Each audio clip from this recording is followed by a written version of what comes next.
வானாவாரி நிலம் அப்படின்னா சொல்லப்படும் சொல்லாட்சி கரிசல் நிலத்திற்கே உரிய ஒரு சொந்தமான சொல் என்று தான் சொல்ல முடியும். அதாவது வானாவாரி என்பதுதான் மானாவாரி அப்படின்னு திரிபடைந்திருக்கிறது. வானம் என்றால் மேகம், ஆகாயம் என்று பொருள். வாரி என்றால் விளைச்சல் அல்லது வெள்ளாமை என்று பொருள். அதாவது விதைத்துவிட்டு மழையை எதிர்நோக்கி காத்திருக்கும் நிலங்களுக்கு தான் வானாவாரி நிலங்கள், மானாவாரி நிலம் என்று சொல்லப்படுகிறது.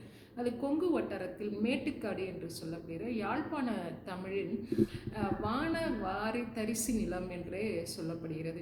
இப்படிப்பட்ட இந்த வானாவாரி நிலங்கள் சங்க இலக்கியங்களில் வித்தி வானோக்கும் புன்புலம் என்று புறநானூற்று 18வது செய்யுள் குறிப்பிடுகிறது. அதாவது புன்னிலம் என்றால், புன்புலம் என்றால் எந்த ஒரு நீர் ஆதாரமற்ற ஒரு நிலத்து, அதாவது புன்செய் நிலத்தை தான் புன்புலம் என்று புறநானூறு குறிப்பிடுகிறது. இது வித்தி வானோக்கு வியன் புலம் என்று எழுத்தாளர் பே. ரவீந்திரன் அவர்கள் கரிசலை ஆவணப்படுத்தி இருக்கிறார்.